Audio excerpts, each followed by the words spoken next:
So the Republican convention in Cleveland, Ohio wrapped this week, and I wanted to give you guys my opinion on it because even though I was vocal on Twitter, I haven't spoken about it yet on the channel.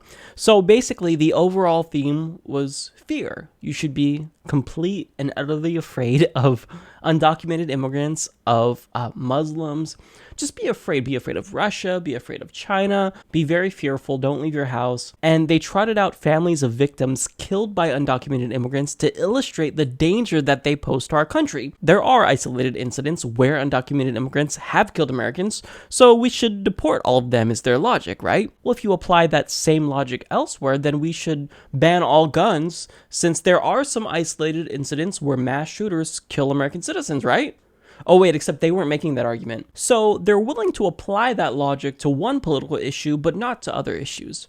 That's what you call smart right there. Now, they also wanted you to worry about terrorism, even though it's a fact that more people are actually killed in the US due to gun violence, but don't care about that. Actually worry about the things that are less likely to affect you. Now, by and large, this rhetoric was espoused and echoed by many of their speakers, who included reality stars from the esteemed Real World, Duck Dynasty, Dancing with the Stars, and of course, The Apprentice.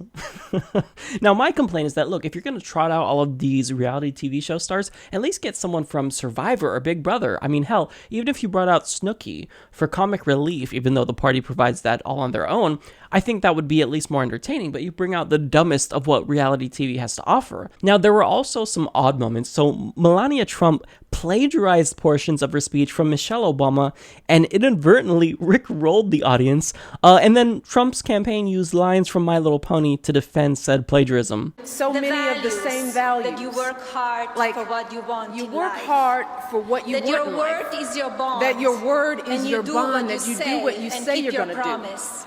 That you treat people with respect. With dignity and respect, even if you don't know them, and even if you don't agree with them. He will never ever give up. And most importantly, he will never ever let you down.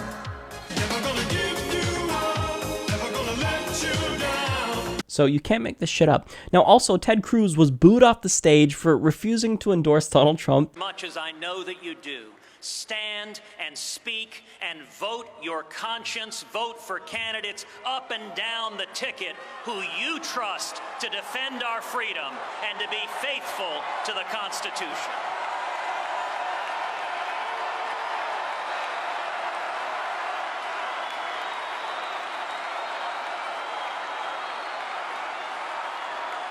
And in the end, you know, there were some highlights. Ivanka Trump actually delivered a really great speech, in my opinion. She tried to appeal to women, even though talking about equal pay enraged the base. As president, my father will change the labor laws that were put in place at a time when women were not a significant portion of the workforce. And he will focus on making quality childcare affordable and accessible for all. He will fight for equal pay, for equal work, and I will fight for this too, right alongside of him. And Donald Trump's speech appears very similar to the rise of fascism in Germany and Italy. So there were parts of the convention that were reminiscent of some of the darkest times in human history, and other portions were just similar to the film Idiocracy.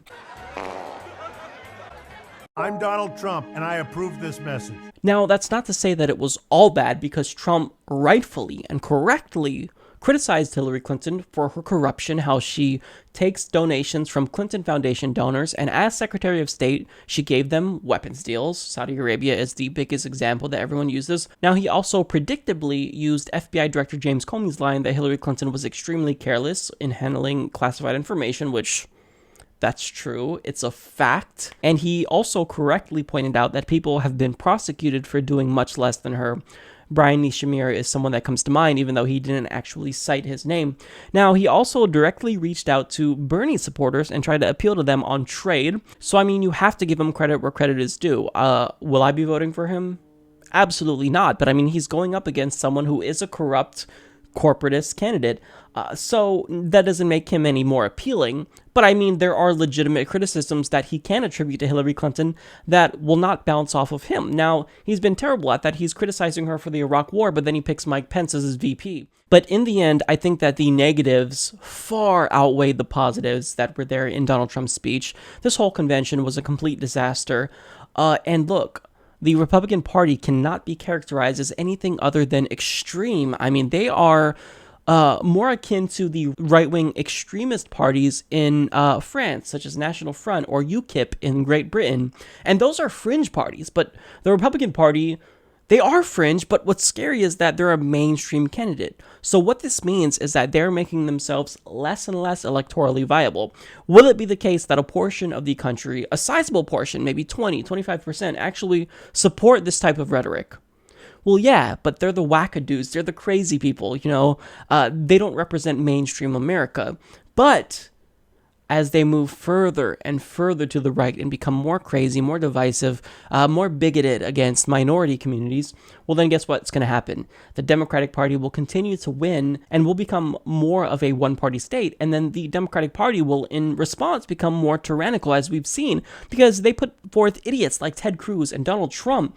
So the Democratic Party sees that and they're like, oh, perfect, wash my hands with this. We don't have to appeal to even our own base. We can start appealing to their own supporters because they're doing such a shitty job of reaching out to them. I mean, look at the conservative evangelical Christians that don't want to vote for Trump. So now we can appeal to them. We can appeal to the big donors, and then they leave us behind, us progressives. So, I mean, even though the party is becoming less and less electorally viable, we don't necessarily want the Republican Party to completely collapse. As Matt Taibbi from Rolling Stone made the point on TYT Nation, shout out to Jordan Sheridan, that, if you have just a one-party system effectively, well, then what's going to happen is the Democrats will be tyrannical. They're going to be more and more right-wing. They're going to do what they want and not appeal to voters because nobody wants to vote for the idiots that are the Republican Party.